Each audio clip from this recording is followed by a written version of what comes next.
Hi guys, welcome back to an all-new segment of Talk Sunday. I'm your host, Dr. Sine, and today we are going to talk about Irish laundries. This is not about a laundromat in Ireland, but infamous Irish laundries. Let's find out more. Before we get into the video, remember to give me a like and please subscribe to support the channel. Don't forget to leave a comment because I really enjoy reading your comments. Thank you. Let's get into it. Okay, let's look at the notorious Irish Magdalene Laundries. Those of you who had not heard of those torture chambers might be wondering what these laundries are. Guys, you will be shocked. Guys, I need to tell you that this is not for every viewer. This is fairly traumatic and definitely not for any viewer under the age of 18. Guys, let's look beyond the beautiful velvet robes, gold threads, awesome marble statues, intoxicating incense, the music, and the sinfully unforgiving dogma of the Catholic Church.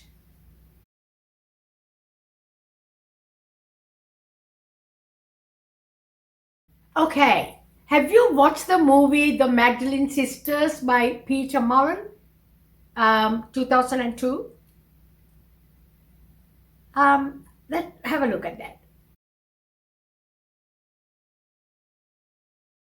It's a thoroughly thought-provoking film about three young women who, under tragic circumstances, see themselves cast away to a Magdalene asylum for young women in 1964.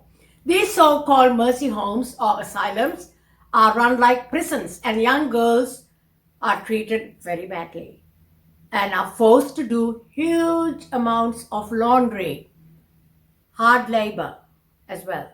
The asylum, one of many that existed in dreadful, oppressive, theocratic Catholic Ireland, in reality, is for unmarried mothers and girls who were cast off from their families, labeled fallen women. Enough about the movie, which I recommend you watch, guys, which I did, because this is not just a movie, but it exposed us, viewers, to a diabolical truth the Roman Catholic Church had long tried to keep under wraps. The rotten reality of Irish Magdalene Laundries. Though advertised as charitable safe houses where fallen women could find guidance and good cheer, along with employment as laundresses, these institutions were an epitome of cruelty, rife with deprivation and human rights abuse, and utter and complete sadism. The women were punished mercilessly by cruel nuns as they were beaten and demoralized to the core. I would like you to have a look at the video. Don't let them take my baby! My baby! I want my baby! It's a grievous sin you have committed. Please don't leave me here! The philosophy here at Magdalene is a very simple one. Here you may redeem yourself, working beyond human endurance to remove the stains of the sins you have committed. But you must remember that you'll be out of here one day. When? Next week? Next month? Next century? I think I can safely say it could be quite some time. That is enough! Disobedience will not be tolerated. Sisters only want the work done. They don't give a damn about you. We have to go.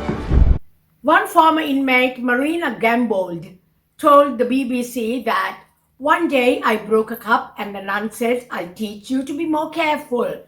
She got a thick string and tied it around my neck for 3 days and 3 nights, and I had to eat off the floor every morning.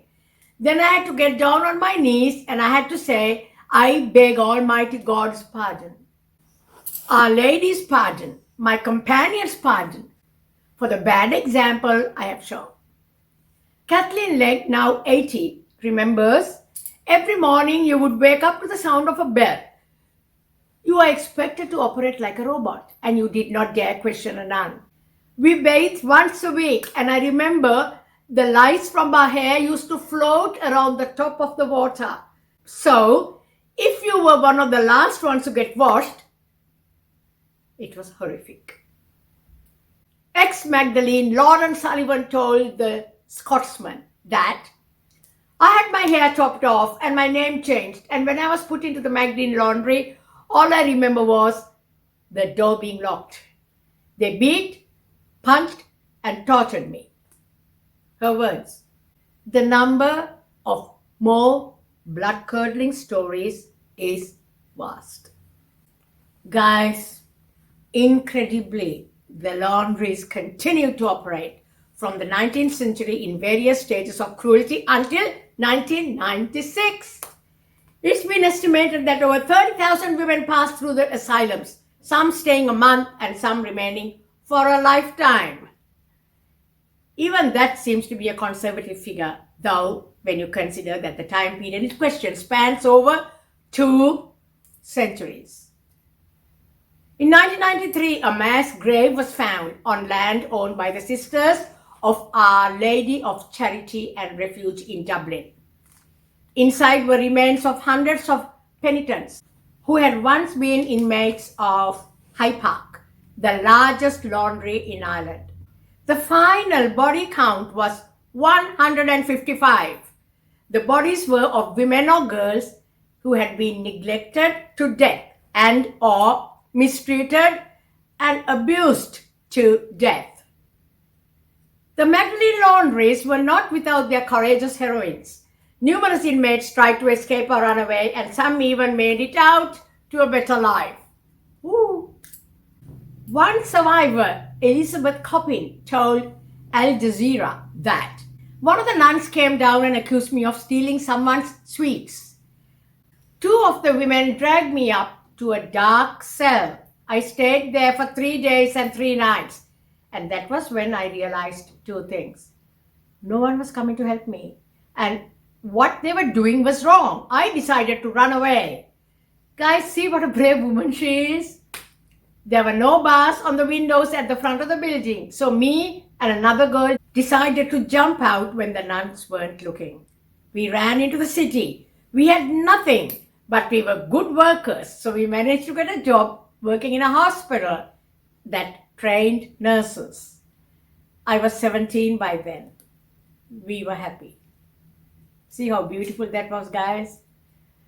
However, things didn't end well for Coppin.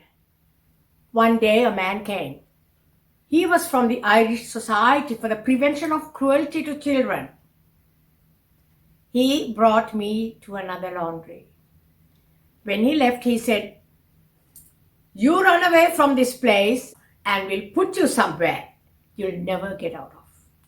Another girl, Mary Norris, was luckier. After she was committed to a laundry for taking a forbidden night off from her job as a servant, she spent 2 years in hell before her aunt finally tracked her down and negotiated her release. Survivors are still coming forward. While Magdalene survivors have already gone on record and become activists, many more are still coming out of the woodwork.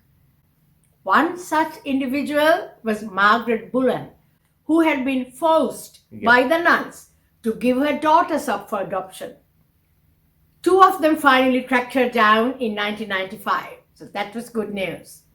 At that time, though, Bullen was still institutionalized, as she had been most of her life.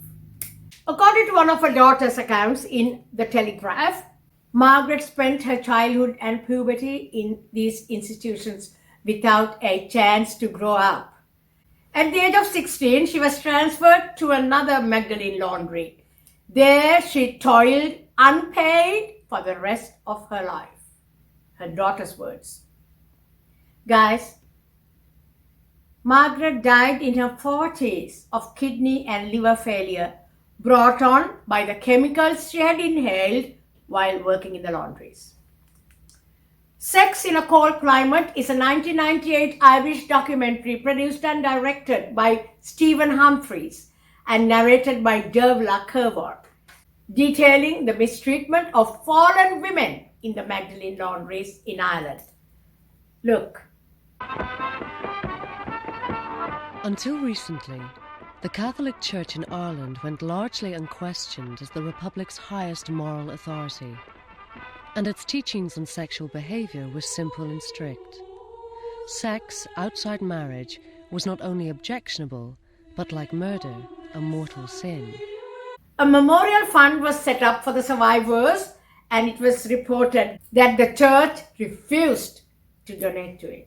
In 2013, along with the issuing of a formal state apology, the Irish government settled on a retribution sum to pay to the victims of the laundries to the tune of $75 million.